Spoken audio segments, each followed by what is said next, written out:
nós estamos estudando sobre o Espírito Santo na igreja e no cristão. Hoje é o último vídeo dessa pequena série de 4 vídeos, que nós falamos a respeito do Espírito Santo.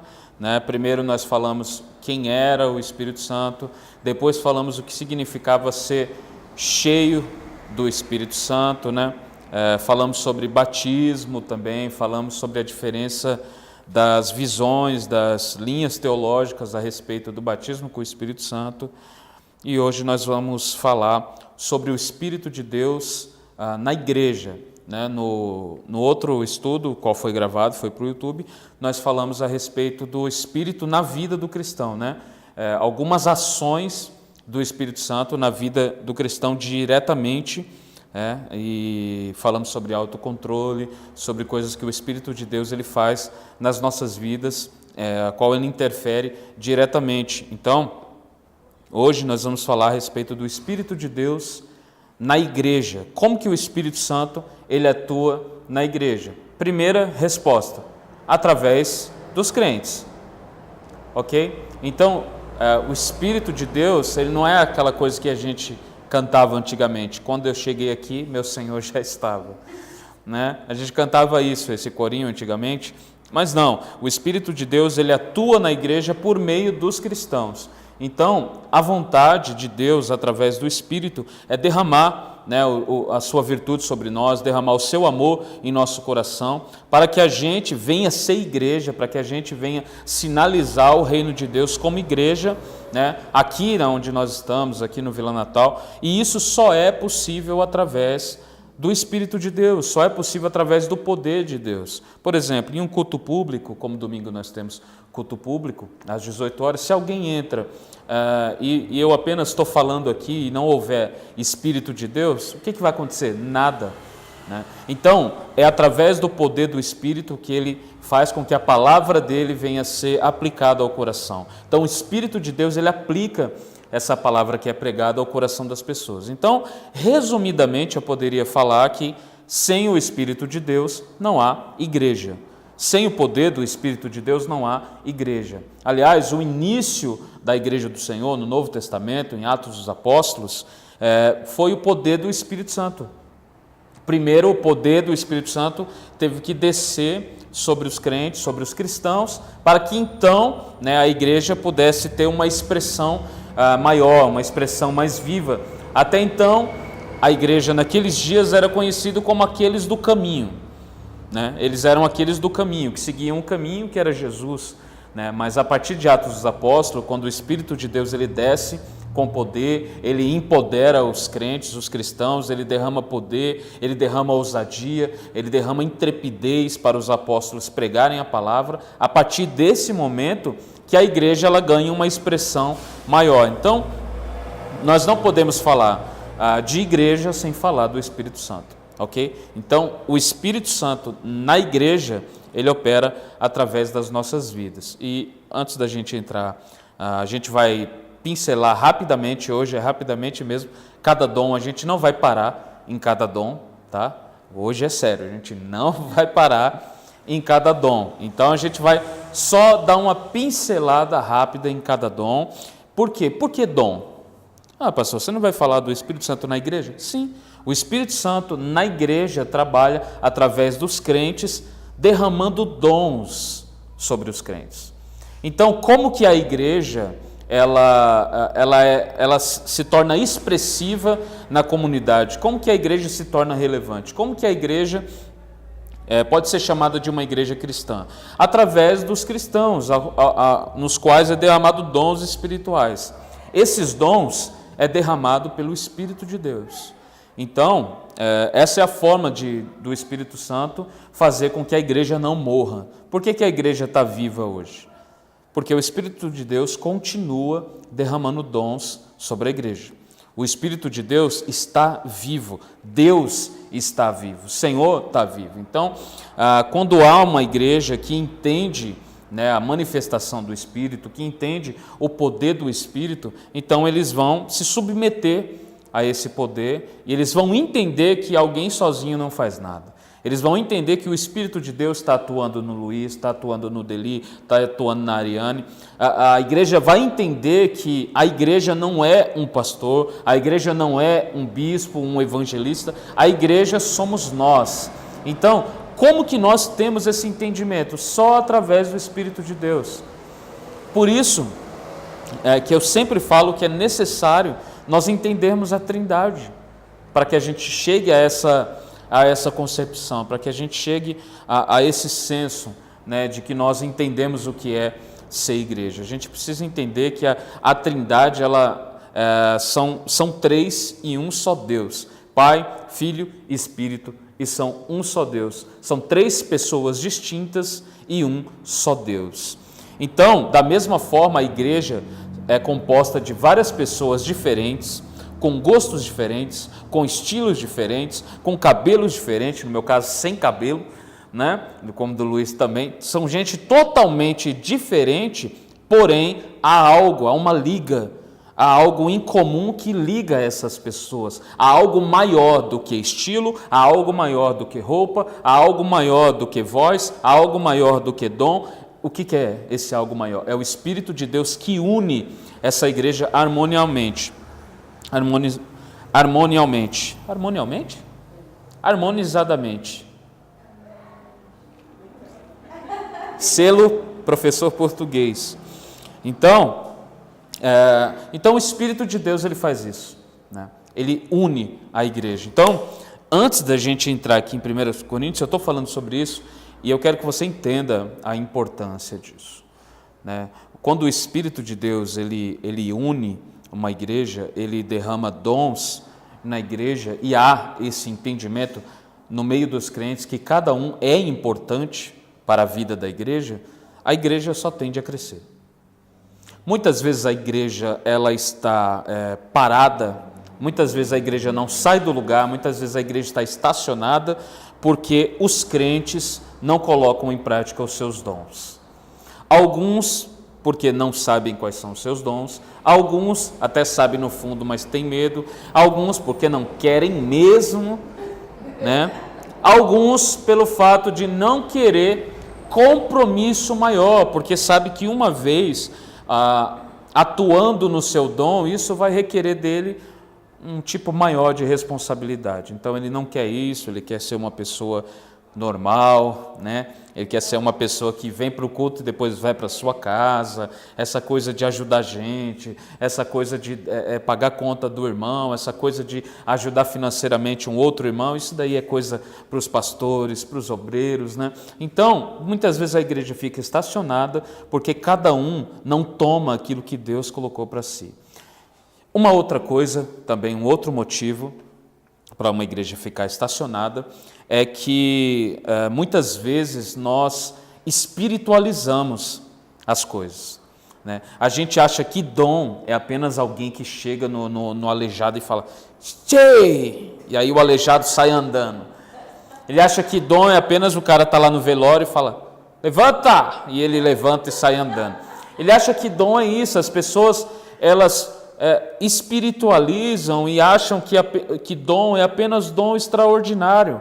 Nós não olhamos as coisas ordinárias. Então, Deus, ele, através do seu Espírito, derrama dons sobre a igreja. E esses dons, muitas das vezes, são dons ordinários. São dons que são usados no dia a dia, são dons que não pedem muita atenção, não pedem muito reconhecimento, sabe? É alguém que, como a gente estava falando aqui, lava o banheiro sem ninguém saber, sabe? É alguém que pega um negócio no chão, é alguém que organiza a mesa da comunhão, é alguém que não fala, não, eu vou servir, sabe? É alguém que, pastor, vamos fazer isso daqui na igreja, vamos. Então, Deus tem diversas maneiras de abençoar a igreja através dos dons, através do seu Espírito. Então vai de nós entendermos, né, o que Deus quer de mim. Talvez você nunca perguntou isso, talvez você até já se perguntou, mas parou, né? E quando você começou a entender o que Deus queria de você, você falou, rapaz, é melhor não entender não, né? E aí você falou, deixa eu fugir, que eu ganho mais. Então, dons espirituais é uma das melhores maneiras, é uma das maneiras mais visíveis que Deus, através do seu Espírito, trabalha na igreja, ok? Então, nós vamos dar uma pincelada em alguns dons aqui. Então, nós precisamos primeiro definir, diferenciar os dons em 3 listas. Nós vamos diferenciar. Primeira lista, dons de fala, dons de palavra, apóstolo, evangelista, mestre, pastores, ok? Depois, dons de servir, diaconia, contribuição, ok? Depois, dons de sinais, que é cura, milagres, ok? Então, nós precisamos separar os dons em 3. Então, primeiro, dons de fala. Dons de fala, primeiro nós temos em 1 Coríntios, abre aí, Coríntios, capítulo 12. Não, desculpa, Efésios. É Efésios, desculpa, Efésios 4.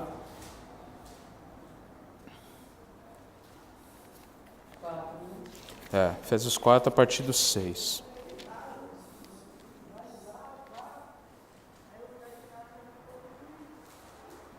Vamos direto para o versículo 11 para a gente para a gente conseguir falar sobre todos, tá?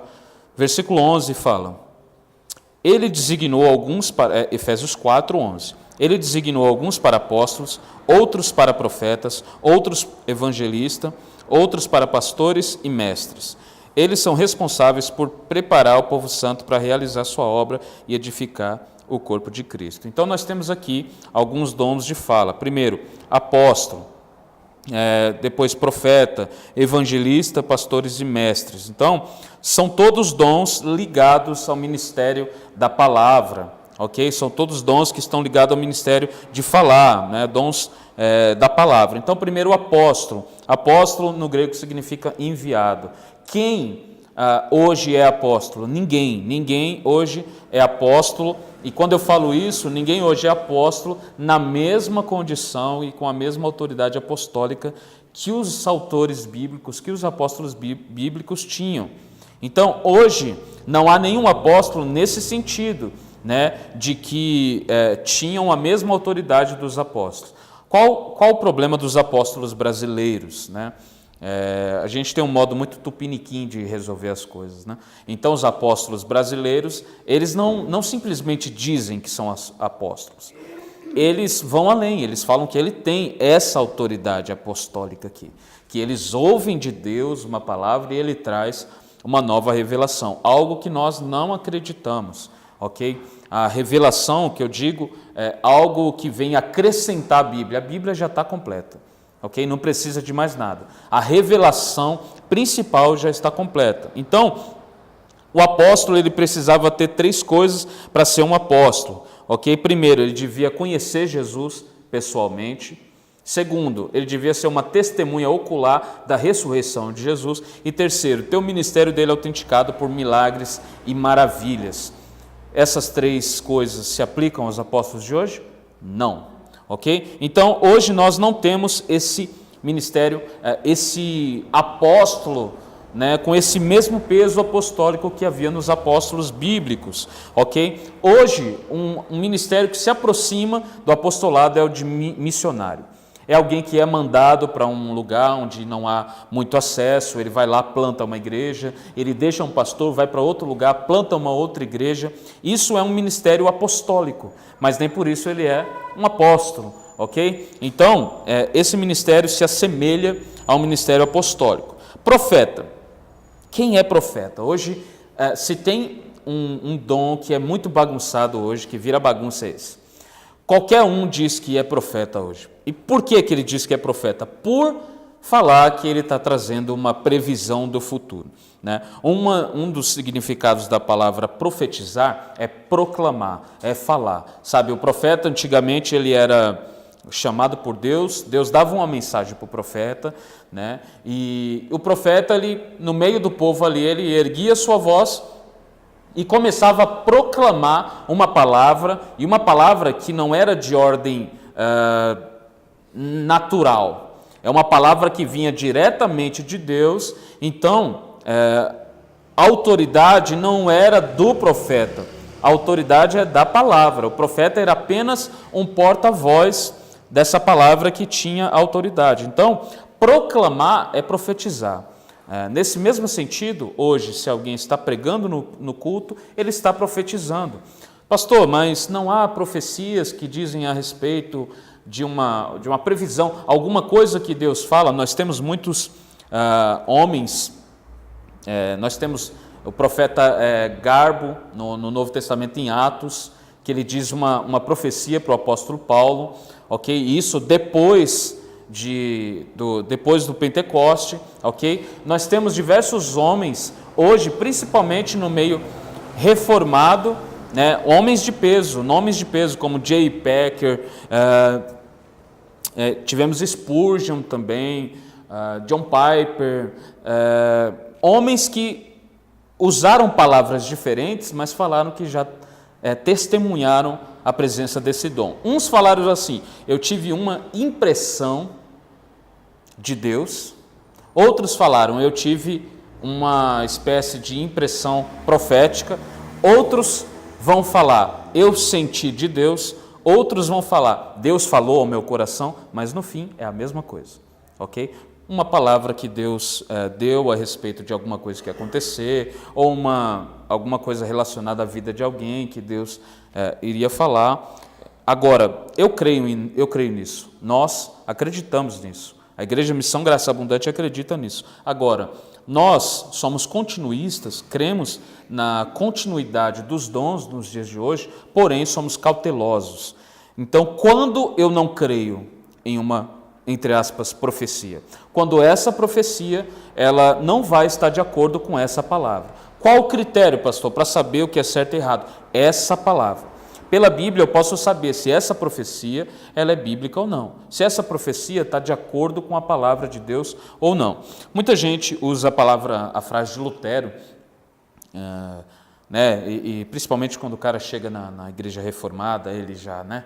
Ele vira o cara, né? Ele vira o bichão, né? Aí ele usa aquela frase de Lutero, né? Lutero fala assim: Senhor, não me envie anjos, não me dê visões, não me dê sonhos, né? A sua palavra, enfim, me dê só a sua palavra, né?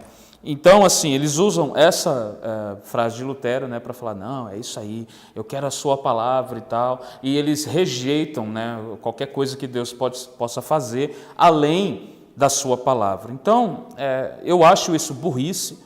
Eu acho que não tem nada na Bíblia Sagrada que respalde esse entendimento que os dons cessaram, ok? Deus continua o mesmo, Deus é o mesmo que trabalha hoje e continuará trabalhando para sempre. Então, será que ele não pode falar algo para alguém? Será que ele não pode usar alguém para falar algo para uma outra pessoa? Será que ele não pode usar o próprio profeta que está no púlpito pregando uma mensagem, e essa mensagem no momento oportuno Deus pegue essa mensagem e aplique ao coração de alguém que está passando por alguma coisa específica naquele momento? A resposta é sim, ele pode, porque ele é Deus, ele pode todas as coisas.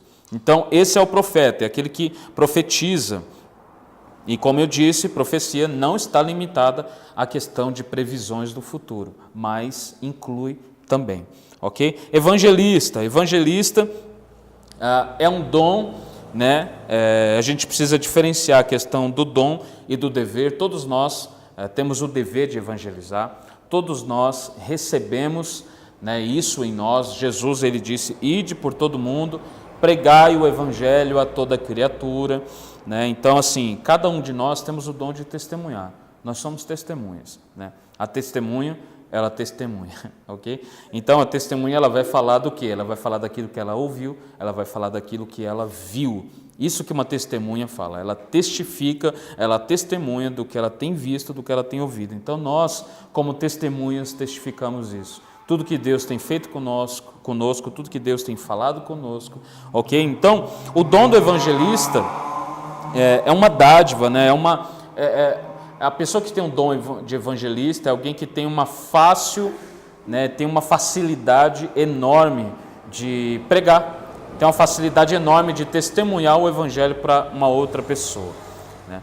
Todo mundo pode falar de Jesus, mas o irmão que tem um dom de evangelista, ele vai fazer isso com mais graça, Ele vai fazer isso de maneira muito melhor do que todos nós. Então, uma simples conversa no táxi às vezes leva a uma conversão, uma simples conversa com alguém na fila do mercado vai levar a uma conversão. São gente que tem facilidade de estar falando, né? Então Deus, Ele dá a todo mundo a capacidade natural de falar, ok? Só que esse dom evangelístico são poucas pessoas, né? São poucas pessoas, não, são as pessoas que Deus escolheu para esse fim. Então essas pessoas elas vão ter muito mais facilidade de falar, ok?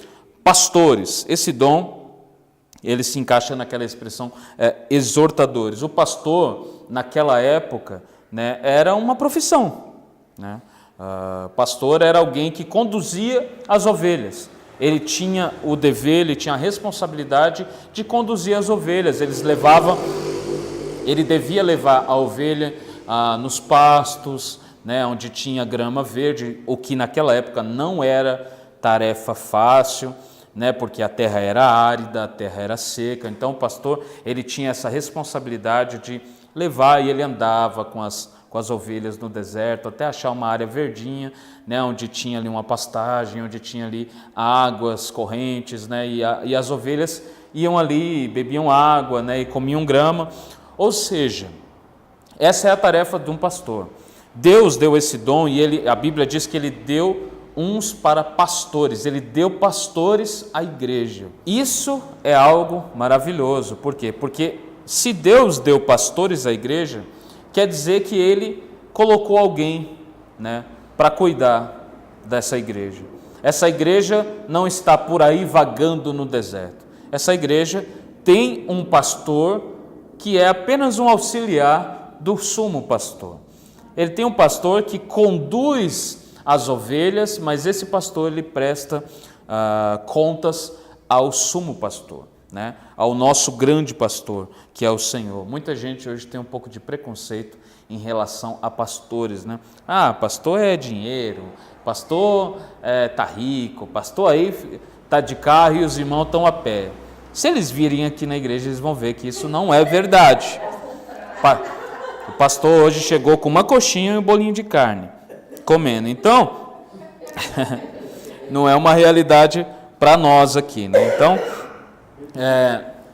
e a gente precisa entender que muitos pastores são pastores porque têm o ofício, mas não têm o dom.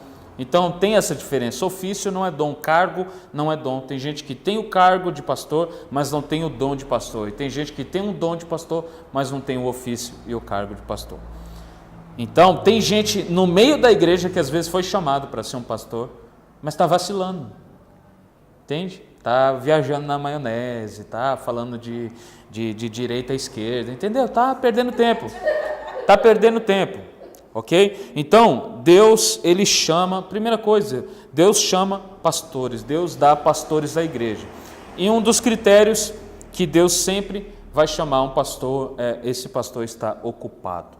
Deus não chama vagabundo, Deus não chama quem não quer estudar a palavra, Deus não chama quem não tem um preparo ministerial, Deus não chama, ok? Se a pessoa não gosta de ler, e eu já vi pastores falando isso, pastores que falam assim, eu sou pastor, mas não sou pregador. Eu sou pastor, mas eu leio a Bíblia de vez em quando. Eu abro lá e Deus fala poderosamente. Que é isso? Preguiça. Então, muitas pessoas falam isso para justificar a sua inércia espiritual, né? Então, esse dom de pastor é um dom de cuidar, né? Então, esses dois dons aqui, pastores e mestres, deveriam estar juntos, porque o pastor também é um mestre, e o mestre também, geralmente, é um pastor. Pastor como mestre, Paulo fala depois, né? Pastores, depois vem mestre. O mestre é aquele que deixa claro o ensinamento das Escrituras. Ele sente prazer ao ver as pessoas entendendo a palavra de Deus, entendendo o texto. Ele cava fundo nas Escrituras, ele pega ali a coisa que ninguém estava vendo naquele momento e as pessoas falam, é isso, né? O mestre, ele tem essa facilidade, ele tem um ensino didático, ele não apenas traz um texto, ele sabe aplicar, ele sabe contextualizar no nosso contexto. Então, tem muita diferença quem tem o dom especial e quem apenas tem habilidades naturais, ok? Então, o pastor geralmente é mestre também, e o mestre geralmente é pastor, né? Por quê?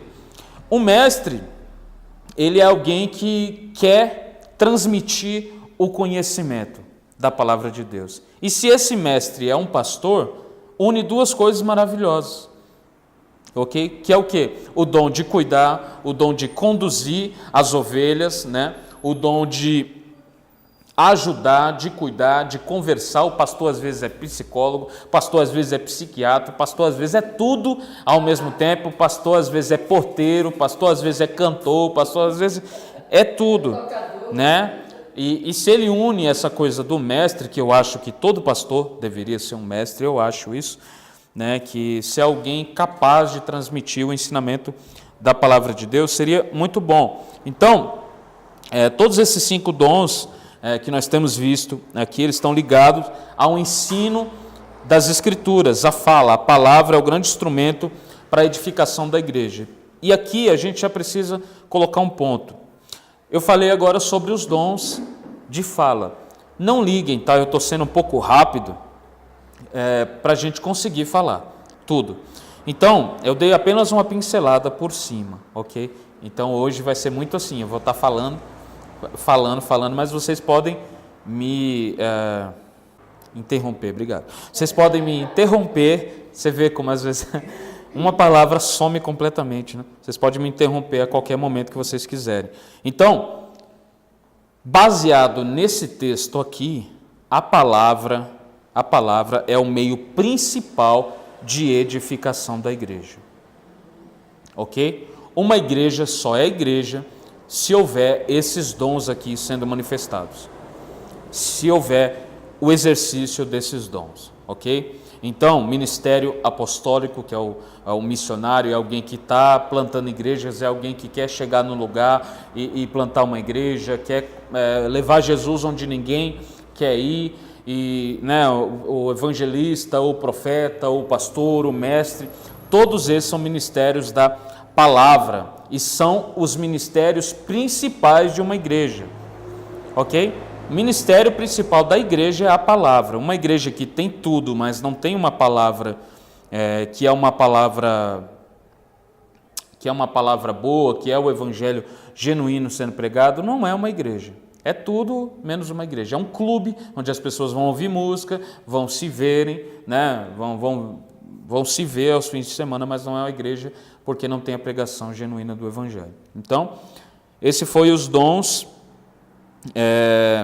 de fala, os dons da palavra. Então nós vamos falar agora um pouco sobre os dons de servir. Romanos, capítulo 12, do verso 6 ao verso 8. Dons de serviço. Dons de servir. Primeiro foi dons de fala, dons de palavra, agora dons de servir. Romanos 12, do 6 ao 8.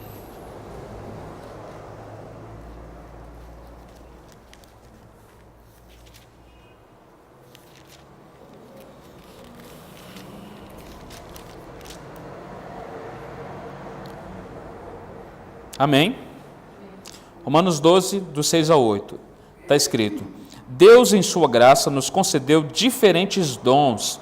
Portanto, se você tiver a capacidade de profetizar, faça-o de acordo com a proporção de fé que recebeu. Se tiver o dom de servir, sirva com dedicação. Se for mestre, ensine bem. Se seu dom consistir em encorajar pessoas, encoraja. Se for dom de contribuir, dê com generosidade. Se for de exercer liderança, lidere de forma responsável. Se for de demonstrar misericórdia, pratique-o com alegria. Ok? Então nós temos aqui alguns dons de serviço. Primeiro, dons de ministério, diaconia.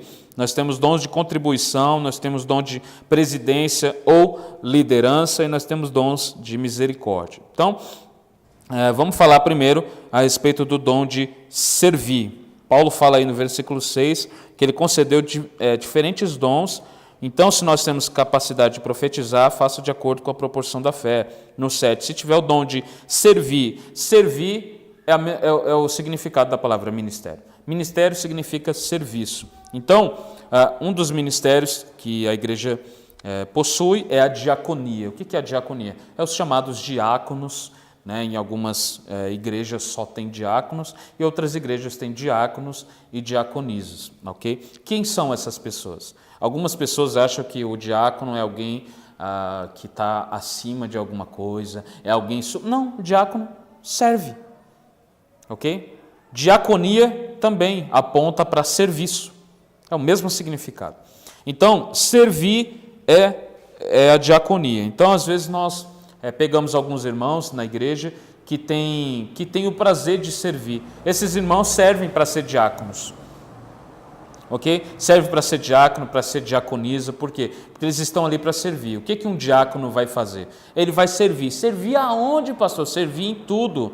Ok? Vai ajudar o pastor, vai ajudar um irmão, vai varrer se for necessário, vai arrumar uma coisa que está quebrada, enfim, o diácono está de olho, ele está servindo a igreja a todo momento. Ok? Pode falar. Então é a mesma coisa que obreiro? Sim, um diácono é um obreiro. Ok?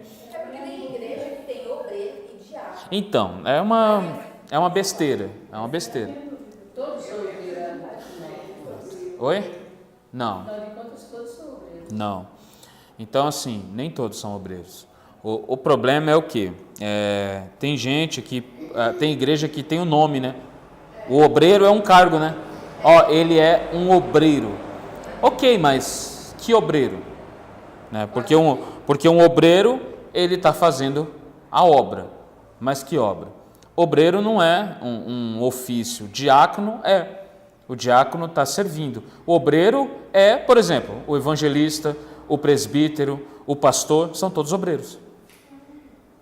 É o que está fazendo, então, sim. É alguém que está fazendo a obra, está ocupado com a obra. Então, tanto o diácono, quanto o evangelista, quanto o presbítero. É o auxiliador, né? Tipo, como se ele fosse que auxilia, né? Ele é um tipo de auxiliar mesmo. Né? Alguém que está servindo. Ele serve, né?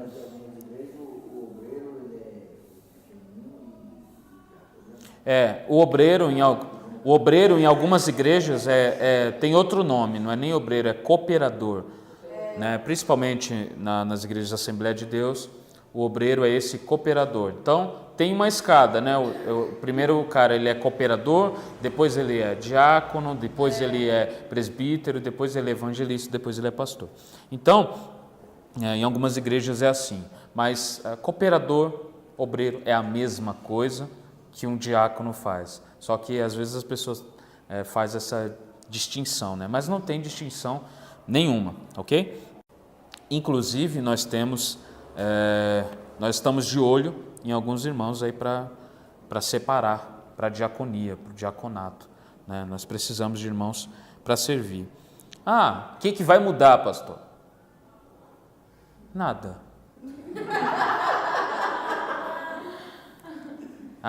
Que eu vou ser mais visto? Provavelmente, sim. Você vai ser mais visto porque você vai estar trabalhando, só que isso vai requerer de você também muito mais responsabilidade. Ok? Então, um obreiro, ele tem que entender antes... e detalhe, a gente aqui não trabalha que nem muitas igrejas por aí. As igrejas por aí, chega, o cara está no culto domingo e fala, o irmão vai ser levantado hoje para o obreiro, viu? E às vezes o irmão não quer. Né? Então, a gente não faz isso, a gente chama a pessoa antes, fala, a gente tem visto, né, o trabalho do irmão, da irmã, e a gente quer, né, levantar de uma certa forma o irmão, separar o irmão para ser um diácono da igreja. Então, se você estiver de acordo, a gente vai fazer isso. Da mesma forma a gente fez com Abimael. Além de eu deixar ele um mês em separação, para me estar observando ele de perto, as atitudes dele de perto, eu, pessoalmente, depois que terminou esse mês, eu apresentei ele diante da igreja para saber se a igreja estava de acordo com isso. Por quê? Porque uma das coisas que é mais importante é a igreja. A igreja precisa reconhecer isso em você.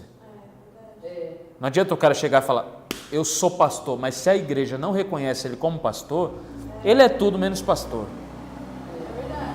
E Ok? a igreja percebe, né? Exatamente. Os irmãos percebem que Exatamente. tá firme, quem é que não tá. Sim, então a forma que a gente tem às vezes é essa, a gente chega, apresenta para os irmãos, fala, ó, o irmão está sendo separado aqui e tal, os irmãos estão de acordo, se tiver alguém que fala, rapaz, ele roubou aí ontem, aí vai ficar para outro dia. Então, a gente nota essas coisas, né? Então, nós temos o maior exemplo que nós temos é Jesus. Jesus, ele serviu, né? Tanto que ele falou, ó, eu vim para servir, não para ser servido. Então, Jesus, ele não veio querendo ser um pastor, querendo ser, não, ele veio querendo, né, contextualizando, querendo ser um diácono. Ok? Ele foi o diácono, né? Então, ele vai ali e pede para ser batizado por João Batista.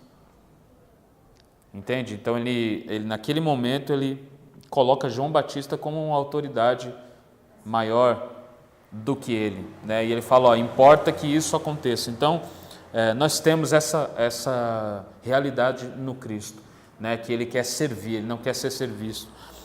Então, a diferença que tem hoje na igreja é que alguns querem servir e outros querem ser visto, né? Uns querem ser vistos, querem ser reconhecidos pelas pessoas, né?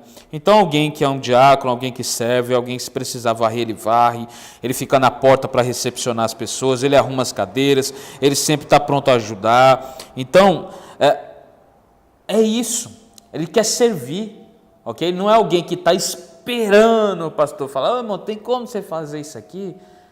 Sabe, é alguém que toma atitude, se vê uma coisa errada, já vai ali e faz, não precisa ficar falando, ok? Essas pessoas que gostam de servir, são pessoas que fazem isso, mas não fazem isso para serem notados, elas fazem isso com prazer na sua alma, tem um prazer, quer ajudar, sabe? São pessoas que às vezes você nem pergunta, a pessoa fala, ó, e aí, tá precisando de quê? Vamos fazer? Vamos tal? Você fala, amém, mano, tudo que um pastor quer é isso. É alguém que chega, e aí, o que tem para fazer? Se chegar, então, falar, está precisando de quanto? Ah, rapaz, um plantador de igreja sempre está precisando de dinheiro, ok? Então, diaconia. Então, um outro dom que Paulo fala aqui. Se no verso 7, vamos lá.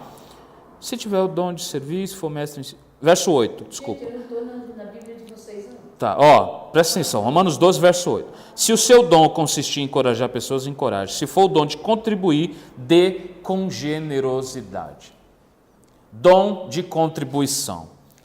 É um dom. Já parou para pensar nisso? É um dom. Isso explica porque muita gente é apaixonada e apegada pelo seu dinheiro. Ok? Porque não é para todo mundo. Agora, é dever de todo cristão ajudar financeiramente a igreja. É dever. É dever. Ok? Agora, tem aqueles que têm um dom. A mesma coisa se aplica ao dom do evangelismo que eu falei. Algumas pessoas falam de Jesus para os amigos, outros têm um dom especial de falar de Jesus para os amigos. Ok? Ele tem uma facilidade maior com isso. Então, da mesma forma, tem aqueles que ofertam ali né, a gente não trabalha com nomes aqui, tipo, dizimista, o fulano deu dízimo, a gente não foca nessas palavras, a gente prefere usar oferta voluntária, né? Então a pessoa trouxe uma oferta voluntária, mas ele tem os 10% na mente, né? Ele fala, não, eu vou dar o dízimo, e ele dá, né? Ele dá os 10% certinho, né? Porque ele quer estar ali, ele fala, não, eu quero os 10% e tal, e ele dá. Agora, tem outras pessoas que têm o dom de contribuir, ela tem o dom da generosidade. Essas pessoas não estão nem aí com 10%, essa pessoa não está nem aí com o nome dízimo, essas pessoas não estão nem aí com quantidade, ela dá o que ela sentir no seu coração. E às vezes, muitas vezes, isso até é muito mais do que 10%. Então, quando a pessoa entende, essa pessoa que tem um dom, ela entende que não é por imposição, que ela não é forçada a dar dízimo, entendeu? Qualquer igreja que ensine isso não é uma igreja de Jesus.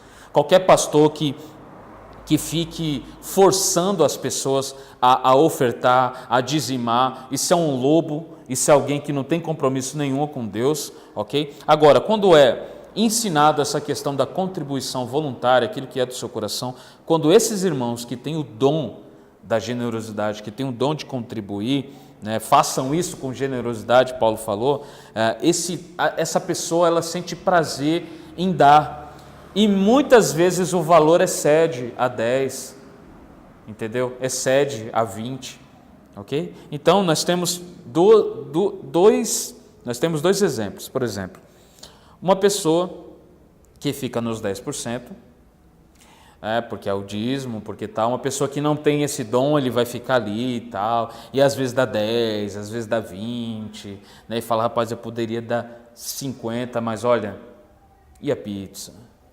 Então, principalmente na nossa geração de hoje, né, onde a gente gasta a todo momento com, às vezes, coisas sem precisão, e a gente gasta com isso. Então, essa coisa de contribuir com a casa de Deus, contribuir com a obra de Deus, parece que saiu de moda. Mas esses irmãos que têm o dom, né, da generosidade, que têm o dom de contribuir, esses irmãos fazem com alegria.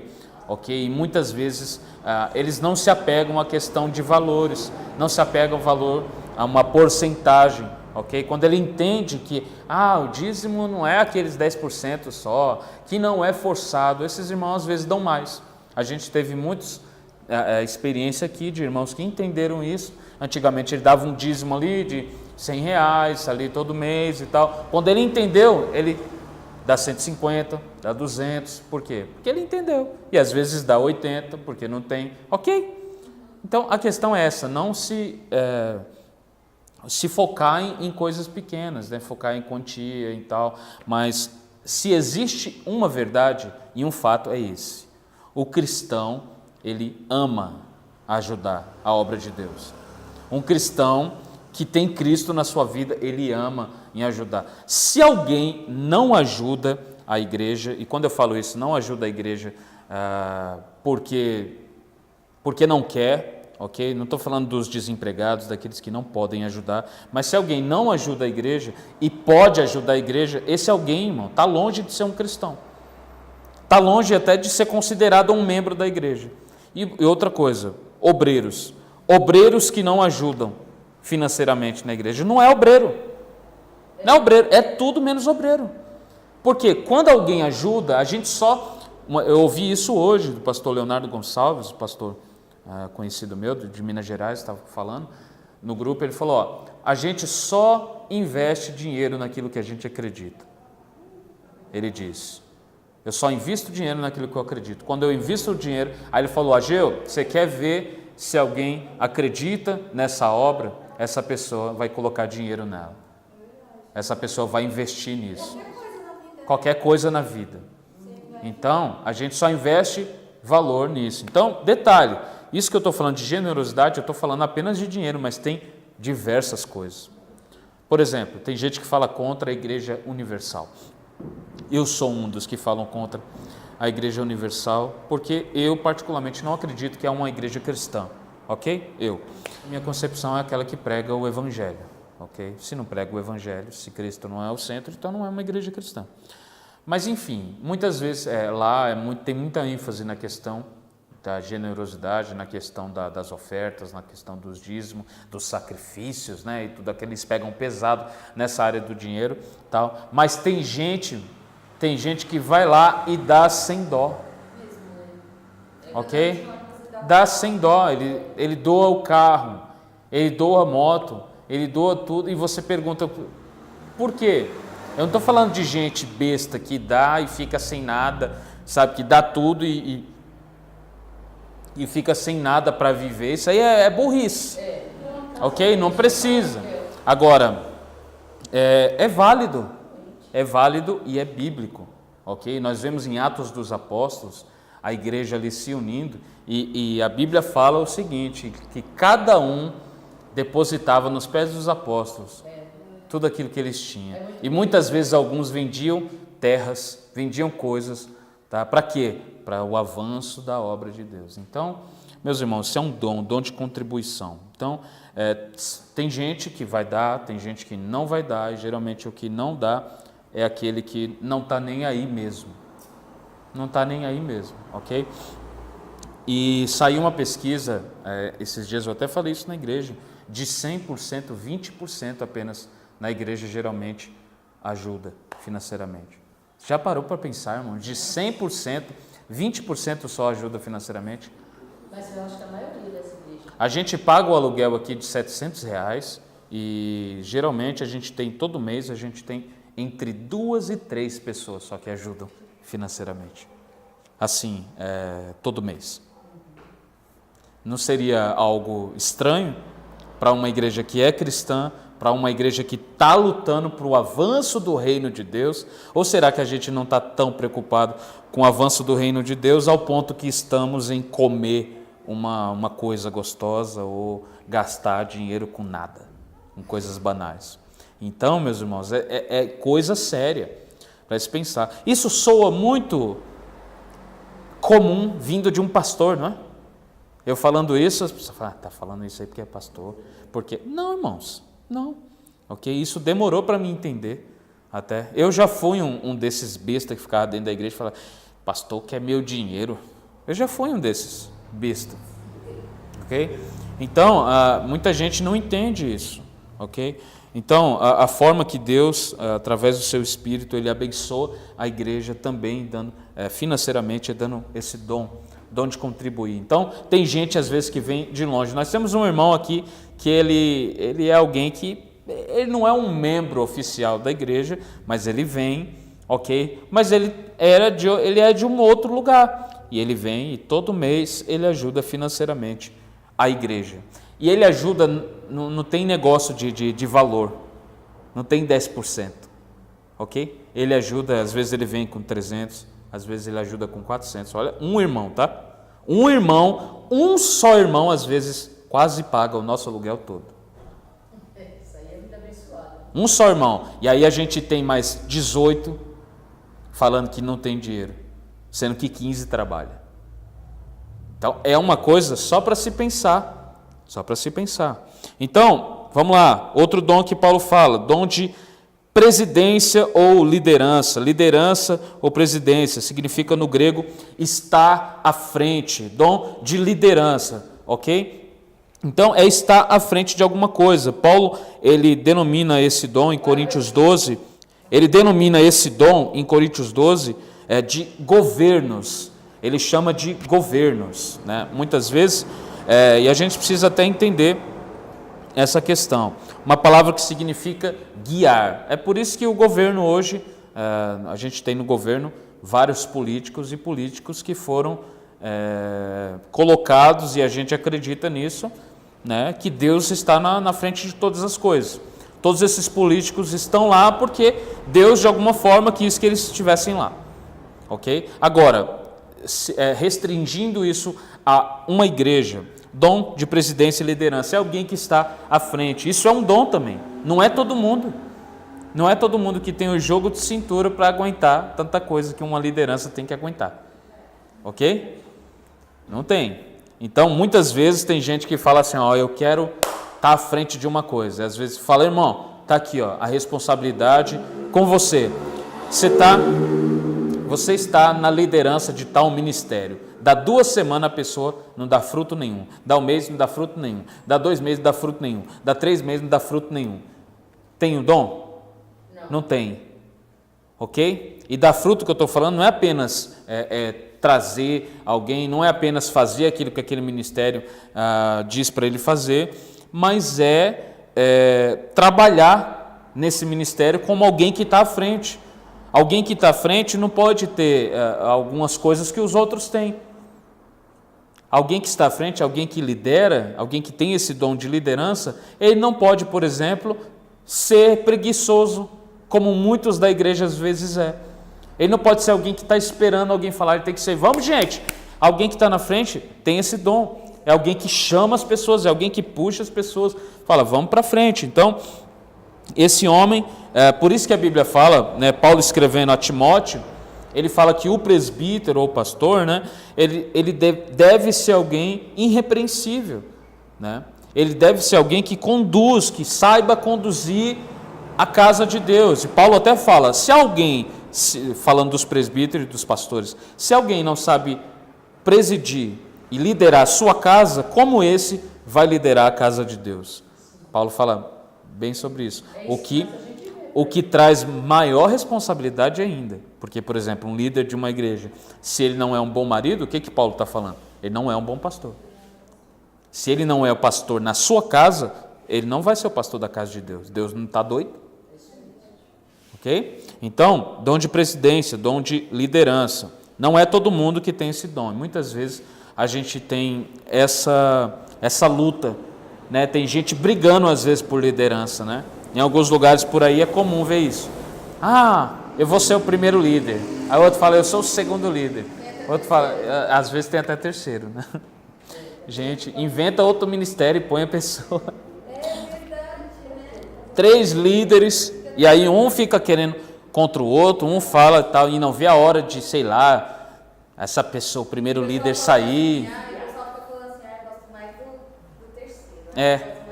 Então, é muito, muito comum mesmo ver essas pessoas brigando, mas uma característica de quem é líder, ele não fica buscando isso, ok? Ele não fica brigando por isso. Geralmente alguém que é líder não precisa chegar na pessoa e falar assim, olha, vamos por ali. As pessoas reconhecem isso nele e vai por ali onde ele está indo, sem ele falar. Um líder que tem o dom de liderança não precisa ficar falando, gente, eu sou pastor, eu sou líder, Ele não precisa. Se você vê alguém tentando fazer isso sempre, olha, eu sou o líder de vocês, olha, eu sou pastor de vocês, olha, tal, quando a pessoa quer sair da linha, né, quer sair da visão, e ele fala, eu sou pastor, e quer exercer domínio sobre a pessoa. Então é muito comum a gente ver isso por aí, alguns caras, né, eu sou seu pastor, eu sou seu líder, eu sou isso. Quando você vê muita gente falando isso, é porque nem ele tem a segurança de quem ele é. Ok? Então, e Paulo, ele está falando exatamente isso, que ele até usa essa expressão, né? Quem for liderar, faça isso com responsabilidade. O que é ter responsabilidade? É fazer isso com cautela, é fazer isso não apenas visando o seu interior, mas visando o bem do outro. É você ser responsável com aquilo que você foi chamado para fazer. Ele fala, se você vai servir, se você vai exercer liderança, faça isso com responsabilidade, sendo responsável. Então, o líder não pode ser desrespeitoso, ele não pode fazer papel de coronel, né? Aqueles coronel que fica mandando nas pessoas, né? Você não pode fazer isso e tal. Às vezes o cara, tem lugares aí que às vezes a pessoa não pode namorar sem o cara saber, o cara tem que estar ali. Às vezes tem muita igreja que trabalha com visão celular, tem muito isso, né, em que o líder de célula, o líder da pessoa tem que saber tudo, e às vezes quando ele fala, não fica com essa pessoa, a pessoa não vai ficar, né, e se ela ficar, ela vai tirar a mão de Deus de cima da pessoa. Então é complicado, irmãos. Liderança. O quarto ponto aí que Paulo fala é misericórdia, exercer misericórdia. No verso 8, se seu dom consistir em encorajar pessoas, encoraja. Se for o dom de contribuir, dê com generosidade. Se for para exercer liderança, lidere de forma responsável. E se for demonstrar misericórdia, pratique-o com alegria. Então, dom de misericórdia, é dom de compaixão. Alguém que tem misericórdia. Esse dom está ligado àquelas pessoas que demonstram empatia e sensibilidade com aquelas outras pessoas que estão sofrendo, com aquelas outras pessoas que estão em situações ruins, ok? Então, geralmente, alguém que tem esse dom de misericórdia, ele não consegue ser alguém insensível a essas outras pessoas. Alguém que está sofrendo, ele vai se solidarizar com essa pessoa, ela vai se colocar no lugar dela. Por quê? Porque ele tem compaixão, né? Então, dentre tantos, esse dom de misericórdia ele é exercido geralmente no meio dos pobres, no meio dos miseráveis, nos presidiários, nas crianças de rua, nos moradores em situação de rua, viciados, alcoólatras. esse dom muitas vezes é exercido no meio dessas pessoas. É um dom, sabe, que vai levar essa pessoa para o underground, vai levar essa pessoa para aqueles que ninguém quer levar, sabe, para os invisíveis, aquelas pessoas que ninguém quer saber delas. Então, quem tem misericórdia vai ser atraído por essas pessoas, vai ser atraído pelos que sofrem, vai ser atraído pelos que choram, vai ser atraído pelos que estão doentes, vai ser atraído pelos que têm pouca condição, vai ser atraído por aqueles que estão presos, vai ser atraído por esse tipo de gente. Então, quem tem misericórdia não consegue enxergar essas injustiças e ficar insensível, ficar indiferente, ok? Quem tem esse dom de misericórdia, ele faz alguma coisa. Ele faz alguma coisa. E isso na igreja, muitas vezes vai comprar uma cesta básica para alguém, sabe? Vai ajudar uma família que está precisando, vai pagar a conta de um irmão, sabe? Vai ajudar o irmão que está com um problema, sabe? Alguém que está passando por uma situação muito difícil, ele vai se solidarizar, ele vai ficar do lado dessa pessoa, porque ele é alguém que exerce misericórdia. Então, a maioria desistiria. Se a pessoa não tem o dom de misericórdia, a maioria dessas pessoas desistiriam nesses casos, sabe, de ajudar morador de rua, presidiário, sabe, gente que ninguém quer ajudar. A maioria das pessoas, elas desistem. Por quê? Porque elas não têm o dom da misericórdia, né?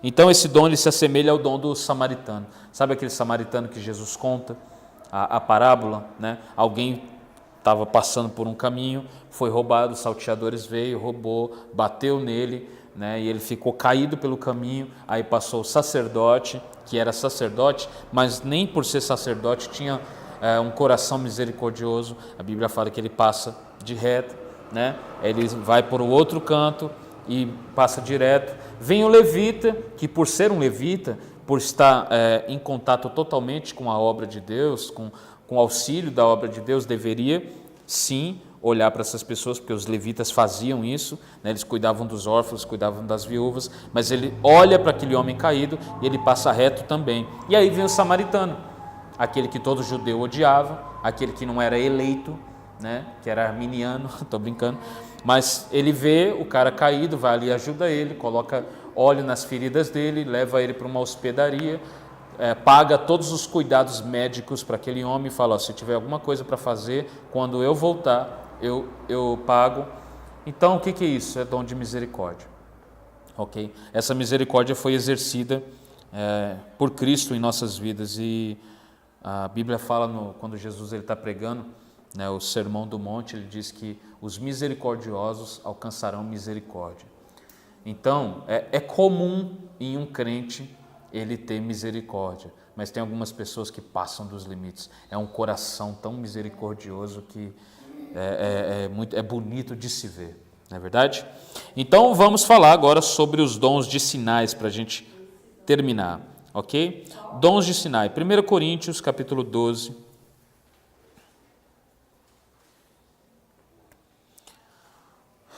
Dons de sinais. 12, verso 7. A cada um de nós é concedida a manifestação do Espírito para benefício de todos. A um, o Espírito dá a capacidade de oferecer conselhos sábios. A outro, o Espírito dá a mensagem de conhecimento especial. Ao mesmo Espírito dá a grande fé. O primeiro dom aqui, vamos falar de fé. Essa fé descrita, dons de sinais. Dons de sinais tem a ver com fé, ok? A fé, ela está muito ligada aos sinais de Deus. Então, são dons de sinais milagrosos, extraordinários, enfim. Quando fala sobre fé, quando Paulo ele fala sobre esse dom da fé, não é a fé salvífica, ok? Tem uma grande diferença. Não é aquela fé de crer em Jesus, aquela fé que todos nós tivemos. Quando nós viemos a Cristo, nós cremos que Jesus era o Senhor. O que é esse crer? É ter fé em Cristo, ter fé em Jesus. Então, em um certo sentido, todos os cristãos têm fé. Agora, Paulo fala aqui sobre essa grande fé, né? Esse dom ele se trata de uma fé especial, uma forte confiança em Deus gerada na oração, na intercessão. Todos os cristãos têm fé, mas tem aqueles que têm um dom dessa fé especial, né? Então, a NVT traduz aqui por grande fé, né? O que é essa grande fé? É muitas vezes crer em algo que não está vendo. Crê que uma coisa vai acontecer sem antes ver isso acontecendo. Crê em um milagre, né? São irmãos e irmãs que estão em situação muito difíceis, mas têm uma grande fé que algo vai acontecer e muitas vezes Deus honra a fé dessas pessoas. E alguém que tem uma grande fé, que ora por um enfermo, né? E Deus, Ele abençoa, né? Eu sei que a gente vai ter diferentes linhas interpretativas, né? Os cessacionistas, por exemplo, creem que Deus pode curar um enfermo, só que eles não creem que alguém pode ter o dom de cura, né? Ou seja, eles creem que Deus pode curar um enfermo ali, mas Ele curou não porque aquela pessoa tem um dom, enfim, né? Mas é complicado. A gente não pode limitar o poder de Deus, ok? Eu, ultimamente, não tenho visto ninguém que possua esse dom. Alguém que possui esse dom de cura. Mas agora tem um cara que me deixa encafifado, que é o Todd White. É um cara norte-americano, um evangelista, que ele sai pelas ruas e ele sai orando pelas pessoas e curando as pessoas, simplesmente, né? Oi? Isso. Ele pode ser alguém que tenha esse dom, né? Eu não posso falar que ele não tem, não posso falar que eu tenho, assim, né? Mas é alguém que a gente vê que Deus nitidamente está usando para um fim específico. Então, a minha posição cautelosa de primeira mão foi acreditar, olha, ninguém hoje possui o dom, mas eu tenho sido convencido que Deus pode usar alguém para esse fim específico, se assim Ele quiser. E isso é através da fé, né? Uma pessoa que tem uma grande fé, né? A Bíblia fala que Jesus estava fazendo coisas, esqueci na cidade que ele estava, e aí tem um versículo falando assim, e ele não fez mais maravilhas naquele lugar por causa da incredulidade das pessoas. Ok? Então, ou seja, muitas vezes a incredulidade da pessoa impede ela de ter experiência, né? Ter uma experiência de uma cura, ou orar por alguém, curar, ou a própria pessoa, né, ser incrédula, enfim, mas se Deus quiser curar um incrédulo, Ele vai curar um incrédulo também, ok? A questão é que Deus está acima de tudo isso, acima de dom, acima de pessoas, ok? A soberania de Deus está acima de todas as coisas. Agora, tem pessoas que possuem essa grande fé, né? Eles carregam uma intensidade que nem todos carregam. Marcos 9, 21, 24, diz o seguinte, abre aí, Marcos 9, a gente tem um exemplo aqui. Aqui é um pai pedindo para Jesus ajudar um menino, né?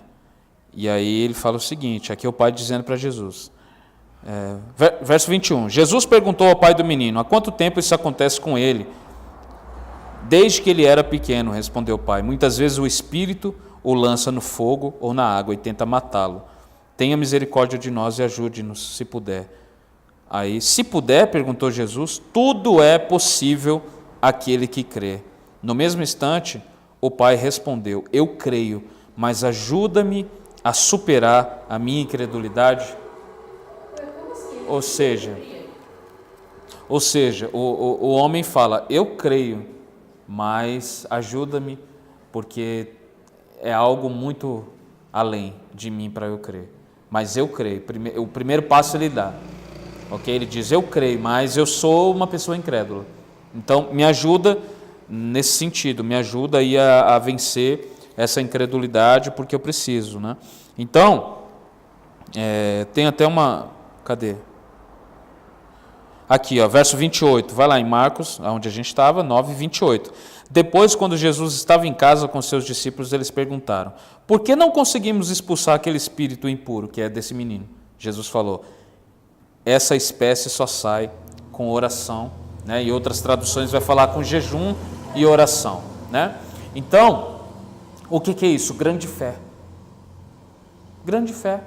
Então, muitas vezes uma coisa pode ser feita, outra não, mas é um dom que Deus dá para alguns crentes, o dom de uma grande fé. Às vezes tem irmão que chega e fala, ó, em nome de Jesus, isso aqui vai acontecer, e às vezes acontece mesmo, sabe? Às vezes tem uma grande fé e isso é bom, né? E é uma grande fé, tem muito a ver com confiança, né? Tem gente que tem fé, mas é aquela fé salvífica de olhar para Jesus só, né, e tal, mas tem pouca fé, né, no que diz respeito às outras coisas e principalmente a vida comum diária, né?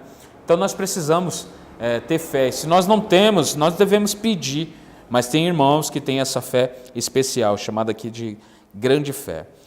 O outro dom que Paulo fala aí, cadê? A gente estava no versículo grande fé, verso 10. A um ele dá o poder, desculpa, no verso 9 mesmo, no final. Grande fé, e a outro, o único Espírito concede o dom de cura. Ok? Então, nós vemos aqui, dom de cura, e é isso que a gente vai falar agora. Então, na NVT aqui fala dom de cura, mas as traduções mais antigas sempre falam no plural, dons de cura. A uns ele dá dons de cura, né? O que sugere que há diversas maneiras que Deus pode usar, né? Que Deus pode fazer alguma coisa através da pessoa. Mas aqui Paulo está falando que a uns ele deu dons, ele dá dons de cura, a uns. Então, está falando de pessoas, ok? Ele dá dons para as pessoas. Então, como eu disse aqui, a gente tem pouco exemplo disso acontecendo hoje, né? Mas eu não duvido, se Deus quiser dar o dom para uma pessoa, geralmente essa pessoa vai ter aquilo que a gente acabou de ver, uma grande fé, porque a fé tem tudo a ver, né, com esse dom de cura. E, enfim, Deus pode usar essa pessoa, mas a glória é sempre de Deus e não da pessoa, ok? Então, Paulo, ele usa no original dons no plural, que sugere que há diversas formas. Há curas através da oração, através de medicamentos, de tratamentos, ervas naturais, curas, enfim, diversas. A gente vai ver um monte de coisa, né, um monte de forma de cura. Agora, em certa medida, nesse dom específico, tem gente que às vezes tem uma fé que outros não conseguem ter. Ele está com uma enfermidade e ele pergunta, você crê? A pessoa às vezes fala, creio, mas no fundo não crê. No fundo tem uma certa incredulidade que isso pode acontecer. Ah, pastor, isso daí vai impedir Deus de fazer? Nada vai impedir Deus de fazer. Mas se assim ele não quiser fazer por causa da incredulidade da pessoa, ele é Deus. Ele faz o que ele quer. Ok? Agora, há diversas formas. Então, esse dom, ele opera assim. Eu gosto que Paulo fala no plural, dons. Então, isso não diz respeito a um jeito de fazer, né? Alguém vai ali, ora por alguém e cura, mas tem diversas formas que isso pode acontecer. Por exemplo, tem gente que é contra, tem gente que fala assim, né? Ele está com uma enfermidade muito séria, e aí o médico fala, você vai ter que tomar esse remédio aqui. Ele fala, eu não vou tomar em nome de Jesus. Ele fala, eu não vou tomar porque Deus vai me curar. Só que, se Deus deu o dom de cura pro médico, porque os remédios o remédio ele é um certo tipo, né, ele vai remediar e ele vai em certo sentido curar aquilo ali. Então Deus com certeza deu inteligência para os médicos, Deus com certeza deu dons para os médicos, né, para eles fazerem o trabalho que eles têm que fazer, e com a tecnologia que se tem hoje, os remédios que se tem hoje, que faz o que antigamente não se fazia. Antigamente muita gente morria de pneumonia, de doenças como gripe, por exemplo. Hoje, às vezes você toma um Naldecon e você já tá bom, você já está tranquilo, né? Então, uma certa forma eu acredito assim, Deus usa também esses meios naturais para trazer cura a nós, para trazer cura ao nosso corpo. Então, é uma forma, ao meu ver, é uma forma totalmente legítima de Deus curar a gente, né? Agora, eu também creio que alguém pode chegar e orar por alguém e esse alguém ser curado. Eu já orei por alguém e já tive essa experiência de alguém ser curado, né? E eu vi isso com os meus próprios olhos e eu dei glória a Deus. Dei glória a Deus porque isso não pode ser concebido por um homem. O que eu tenho? O que eu tenho em mim para chegar e curar o outro, né? Mas grande fé e dom de cura pode fazer isso. Se Deus derramar isso para alguém, então esse alguém ele pode operar nesse dom, né? Então, agora sim, muita gente vai falar que os dons, principalmente esses dons de sinais, eles ficaram apenas na era apostólica, né? Eles foram apenas para os apóstolos, né? Então, eu não acredito nisso. Eu acho que Deus ainda continua operando, Ele pode fazer o que Ele quiser nos dias de hoje. Outro dons que Paulo cita aí, dons de milagres, ok? Milagres, ele diz no verso 10, né? A um ele dá o poder de realizar milagres. Esse dom ele traz consigo a mesma realidade do dom anterior. Ok? É o dom de milagres, o dom de cura, enfim, de operar milagres, né? Esse dom aqui de milagres, ele foi muito visto e muito facilmente a gente consegue enxergar na vida dos apóstolos. Todos eles parece que tinham, né, alguns mais, outros menos, mas tinham esse dom natural de milagres. Agora, como eu dei alguns exemplos aqui na história da igreja, de pessoas que foram usadas para operar milagres, eu acredito que Deus ainda possa fazer, né? E é aquilo que eu disse uns dias atrás aqui. Nós somos continuistas, nós acreditamos que os dons continuam. Mas eles diminuíram? Sim. Isso não tem como não enxergar. Os dons diminuíram o exercício desses dons muito. Quase a gente não vê hoje em dia isso acontecer. Então, a gente ouve muitos relatos de milagres que acontecem na parte da Índia, na parte da África, muita coisa que acontece, né? E às vezes a gente fala, mas não acontece aqui, mas tudo tem um porquê, né? E às vezes não acontece aqui porque talvez a gente não tenha fé para tal, talvez a gente não tenha esta grande fé, né? Talvez a gente seja incrédulo, e uma coisa que a gente é incrédulo muitas vezes, entende? Então a gente precisa entender isso. Então Deus ele opera milagres e Ele continua operando milagres e isso Ele opera através do Espírito de Deus. Lembrando que todos esses dons aqui, os dons de palavra, os dons de serviço, os dons de sinais, tudo isso é dado, Paulo fala, pelo mesmo Espírito. Então o Espírito Santo que nós estamos estudando aqui, Ele que dá esses dons, Ele distribui esses dons a todos os crentes. Então, não tem um crente que tem todos os dons, ok? Não tem nenhum crente que tem todos os dons. Então, às vezes o Luiz tem um dom, a Gil tem um dom, a mãe tem um dom, eu tenho um dom. E o dom que eu tenho, às vezes você não tem, né? Mas você pode acrescentar com o seu dom na minha vida que eu não tenho. Então, essa é a igreja. A igreja é exatamente isso. O pastor tem um dom, aqui da liderança, de ensinar e tudo, mas o pastor não tem o dom, às vezes, da administração, não tem o dom de organização, sabe? Não tem o dom muitas vezes, enfim, não tem outros tipos de dons, mas que irmãos na igreja têm esses dons, foram agraciados por Deus com esses dons. Então, o que vai acontecer? O Espírito de Deus vai usar esses irmãos, né, para exercitarem os seus dons e assim a igreja vai estar unida. Então, milagres, ele é praticamente, está ligado ao dom anterior que nós falamos, né, de cura, enfim, milagres às vezes tem a ver, não apenas se limita a curas, né, pode ser outras coisas.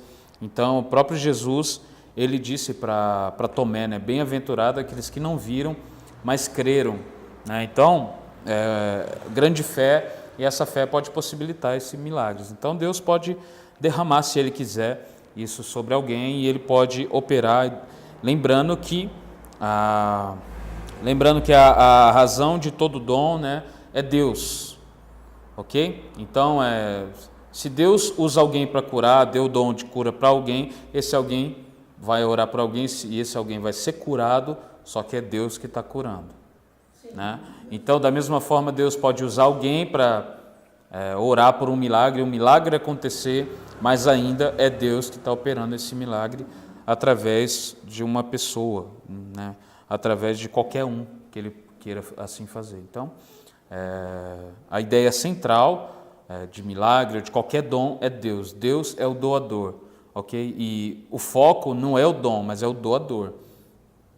O foco não é a pessoa que porta o dom, mas o próprio dom que vem totalmente de Deus e não da pessoa, né? E isso precisa ficar muito claro. O dom, ele não é dado segundo a nossa própria capacidade, ok? Então, tem gente que acha que vai ter um dom porque ele é alguém muito capaz, e muitas vezes essa pessoa vai ser alguém orgulhoso porque acha que o dom foi dado para ele porque ele ele é o cara, enfim, ele sabe, né, fazer as coisas. Então, não. Paulo fala aí depois de milagres, o dom de discernimento de espírito, discernir os espíritos.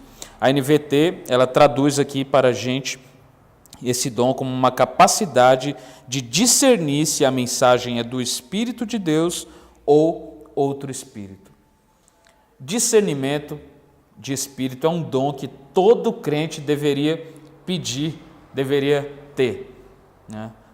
Por quê? É um dom que você consegue discernir, né, se a mensagem está vindo da parte de Deus, se o que está acontecendo está vindo da parte de Deus, ou se não está vindo da parte de Deus, né? Então, esse dom é uma capacidade de discernir. João 8:44, abre aí rapidamente, João 8:44. Pois não há verdade alguma nele. Quando ele mente, age de acordo com seu caráter, pois é mentiroso e pai da mentira. Ok, está falando a respeito de Satanás aqui. Então, Satanás é enganoso, é enganador. Ele sempre está tentando falsificar aquilo que é de Deus. Ele está sempre tentando falsificar. Então, como que um cristão, como que alguém vai discernir, né, isso? Através desse dom que Deus dá, esse dom de discernimento, esse dom de saber interpretar, esse dom de saber discernir se a mensagem é de Deus ou se é de outro espírito.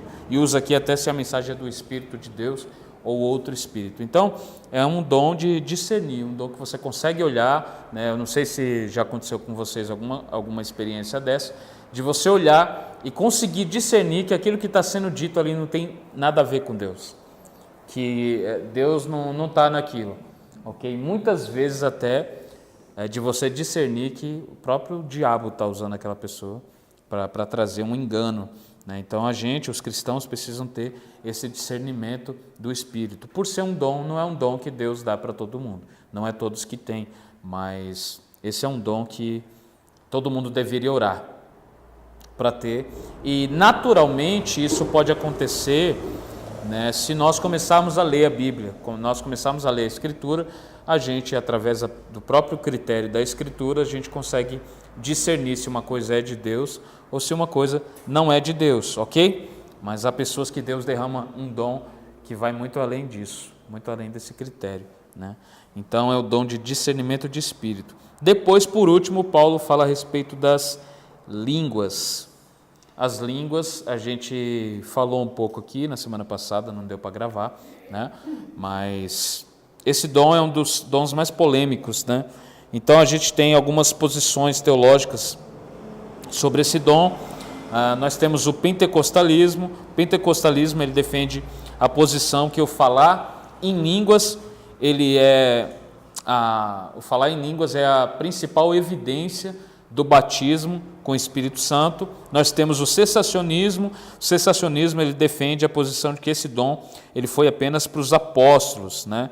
E com a proposta final de espalhar o evangelho, e que essas línguas, tanto em Atos como em Coríntios, idiomas, né? Uma outra língua de uma outra nação. E nós temos o continuismo, que somos nós. Esse grupo do qual nós pertencemos defende a posição que os dons não cessaram, assim como as línguas, eles continuam em certa medida e são distribuídos da forma que Deus quer e quando Ele quer. Então, a relação do dom de línguas nessa posição aqui, nós que somos continuistas, acreditamos que em Atos 2 é muito claro que se trata de idiomas. Quando no dia de Pentecostes, quando o Espírito vem e sobre eles é visto línguas como de fogo, que pousa sobre cada um deles, e a partir daquele momento nós vimos que cada um começa a falar em uma língua, e os que estão ali, né, que eles estão vindo, viajantes, eles ouvem os apóstolos falando na mesma língua de origem do país deles. Então, nitidamente, claramente, é idiomas. E por que Deus fez isso? Porque eles deveriam espalhar a palavra de Deus, e essa é uma forma que Deus teve. Deus capacitou, né, e isso diz em Pentecostes, né, conforme o Espírito Santo os capacitava, né, que falassem as línguas. Então, o Espírito de Deus, que é o Espírito que nós estamos estudando aqui, capacitou os apóstolos para eles irem por outros lugares, por outras nações, né, e falarem as línguas, né, dessa própria nação, e transmitir assim o Evangelho. Agora, em Coríntios 12 e em Coríntios 14, né, nós acreditamos que essas línguas não são idiomas. Principalmente em Coríntios 14, a Bíblia fala que quem fala nessas línguas não fala a homens, fala a Deus, fala completamente a Deus, diretamente. E em espírito fala mistérios, e ninguém o entende. Ou seja, aqui a gente pode, né, a nossa forma de interpretar aqui é que essas línguas é uma linguagem, não é um idioma, é uma linguagem de adoração, uma linguagem de oração, né? É algo que é derramado sobre o crente quando ele não tem palavras para expressar, ele pode falar nessas línguas, e é uma experiência sobrenatural. É uma experiência espiritual. Então, por ser um dom, não é todos também que falam em línguas, né? Muitas vezes, no meio pentecostal e no neopentecostal, há uma forçação de barra, né, para que todos falem em línguas, né? E quem não fala, muitas vezes é destratado, né, e tratado com inferioridade, mas essas línguas não é para todos.